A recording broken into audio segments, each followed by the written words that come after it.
काको जेको आहे सो दिलशाख आहे दिलशाख जबर खान जो माना अच्छा अच्छा दोस्तों ही भाउसा तो आहे ऐं हिते ई रहे थो ब्राह्मण आबाद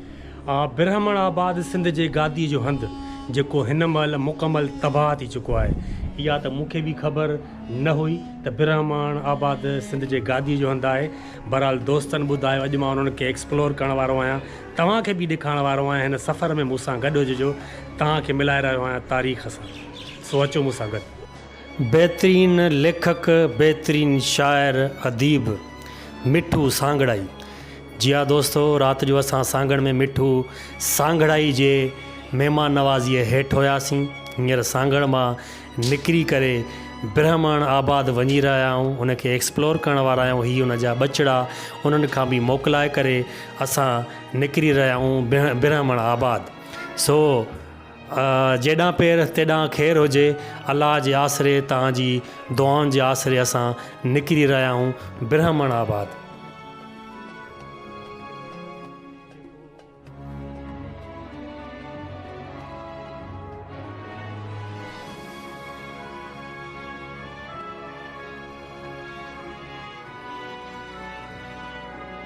दूर थींदा वञनि रोज़ जोगीअड़ा दूर थींदा वञनि रोज़ जोगीअड़ा तूं अञा पियो जीअं हायड़े जीअड़ा तूं अञा पियो जीअं हायड़े जीअड़ा दूर थींदा वञनि रोज़ जोगीअड़ा दोस्तों मुंहिंजे हिन बेसुरे आवाज़ खे बि बर्दाश्त कजो मां माज़रत खां आहियां बसि थोरो गुनगुनाइण बि हिकिड़ो ज़िंदगी जो हिसो आहे उनखे बि मोटरसाइकिल ते कॾहिं कॾहिं गुनगुनाईंदा आहियूं सांगड़ ज़िले में हिकिड़ो मशहूरु पॉइंट आहे जेको तक़रीबन 24 या 25 किलोमीटर परते आहे सांगड़ खां उहो आहे चोटियारी डैम उहो इन लाइ न घुमी सघियासीं जो असां वटि टाइम न हुयो असांखे तमामु घणो सफ़र तय करिणो हुयो मोटरसाइकिल ते ऐं बसि इहो सोचियोसीं त चोटियारी डैम जो ॿिए चकर जेको आहे सो विज़िट कंदासीं इन लाइ उनखे असां किराज करे निकिता आहियूं ब्राह्मण आबाद इहे नर्सरी आहे शायदि ॾिसूं था ॾाढी छांव ते बि आहे थकिजी विया आहियूं तमामु घणो अस्सलाम वालेकुम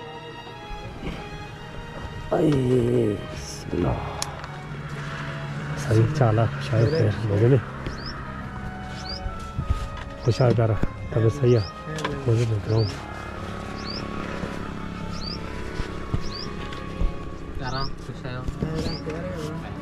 नलको आहे साईं हिते थोरो हथ मां मथो धोई रख पाणी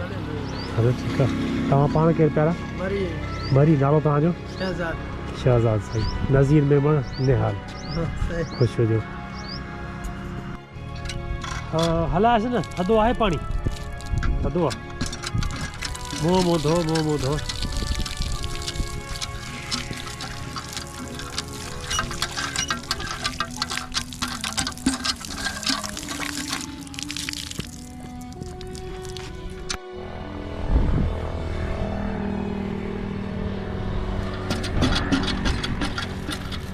थधो आहे नी पाणी तव्हांजे नलके जो माशाअल्लाह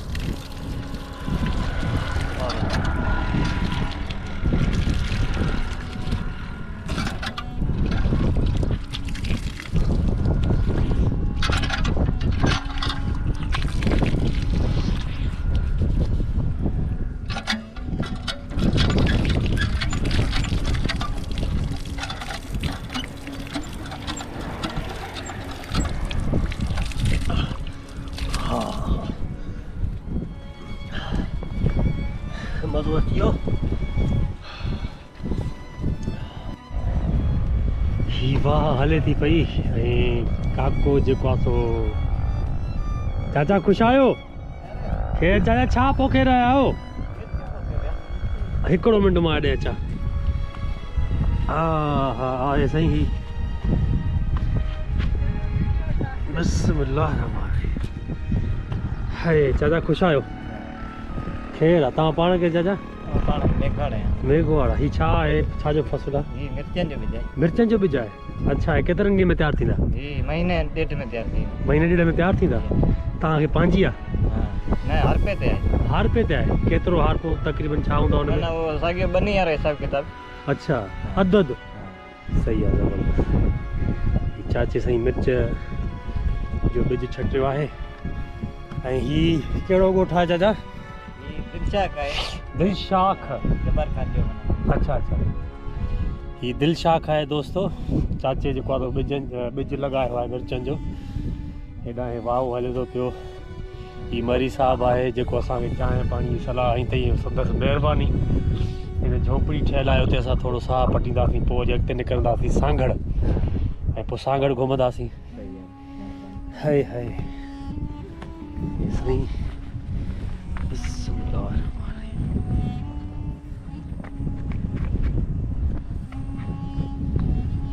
हा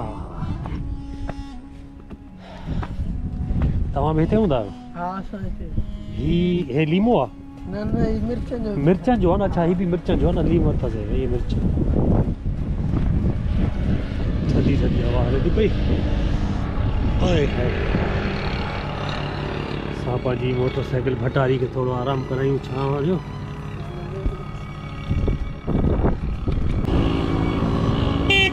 मतलब ब्राह्मणाबाद रोड यही वञे थो ब्रह्मणाबाद पुराणो तारीख़ी हिकिड़ो माॻ आहे ब्राह्मणाबाद टंडो आदम त इहो रोड वञे थो न ब्रह्मणाबाद असां कोन ॿुधो आहे टंडो आदम टंडो आदम इन ई रोड ते आहे न ठीकु आहे वॾी महिरबानी वॾी महिरबानी शहर हुयो ऐं तव्हांखे वरी ॿुधाईंदो हलां त ही सिंध जे गादीअ जो हंधि हो ब्राह्मणाबाद ही आसार तव्हां ॾिसो हे बिल्कुलु वॾो शहर हो हे पथर ॾिसो ही बि हाणे ख़बर न आहे त को ज़िलज़िलो आयो या ॿियो कुझु थियो आहे इन जे बारे में वरी तहक़ीक़ करणी पवंदी बहरहाल जेको ॿुधो आहे तव्हांखे ॾेखारींदा ही दड़ा ॾिसो हिते म्यूज़ियम बि आहे बिल्कुलु आहे साम्हूं पहिरियों हेॾां भिड़े ॾांहुं थी अचूं पोइ हिन जे म्यूज़ियम में असां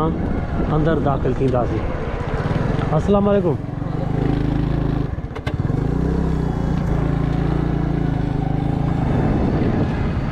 पहिरियों म्यूज़ियम मां थींदा हलूं हा हा पहिरियों म्यूज़ियम मां थियूं था थोरी ॼाण वठूं था ऐं पोइ वरी ॾिसो किथे इहे रण पटे सारा रुॻो दड़ा तव्हांखे नज़र ईंदा सिरुनि जा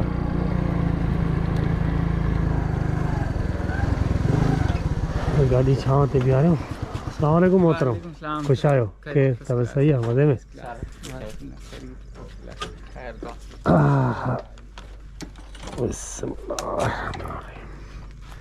पहिरियां म्यूज़ियम ॾिसी सघूं था बिस्मिल्लाह कयो ॾेखारियो ताज़ो ई ताज़ो माग जी खोटाईअ मां मिलियल क़ीमती धातु जानवरनि जा हॾा ठिकिरियूं पुराणा क़दीमी थांव सामूंडी सिपियूं ऐं काफ़ी कुझु जेको ब्रह्मण आबाद जे म्यूज़ियम में रखियलु आहे तव्हां बि आसानी सां वञी ॾिसी सघो था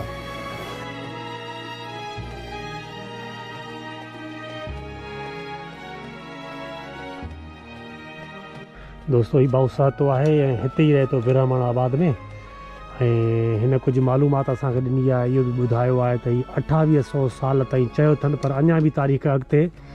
वधी सघे थी म्यूज़ियम प्यारा लख लाइक़ कुर्ब वॾी महिरबानी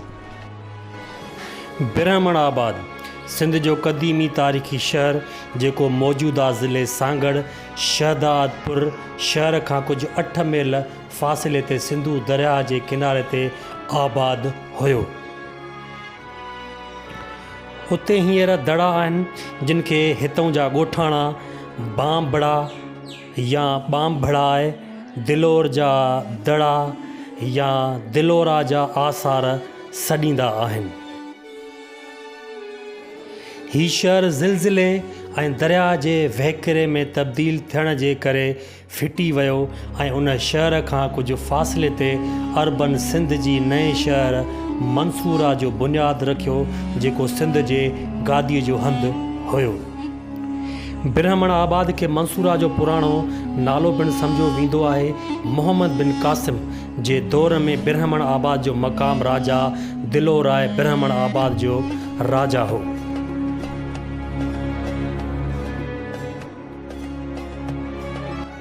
हिकु चीनी स्कॉलर पारां हज़रत मोहम्मद मुस्तफ़ा सल्लल्लाहु अलैहि वसल्लम जे विसाल वारे साल 632 ईस्वी ऐं अॼु खां 1388 साल अॻु सिंध मुल्क जो ही नक्शो तैयारु कयलु आहे। उन वक़्तु राजा डायर जो पीउ राजा चच सिंध जो हुक्मरान हो। H.T. लेब्रक लिखे थो त चचनामे में ज़िक्र थियलु आहे त डायर पंहिंजे वॾे भाउ ॾहर सिया जी वफ़ात बाद पंहिंजो अक्सर वक़्तु अलोर जे बदिरां ब्राह्मण आबाद में गुज़ारींदो हो। ऊन्हारे जा 4 महीना रावड़ नाले हिकु किले में गुज़ारींदो हो जेको चच अधूरो तामीर थियल छॾे मरी वियो हो ऐं जंहिंखे ॾहर सिया तकमील ताईं पहुचायो हो।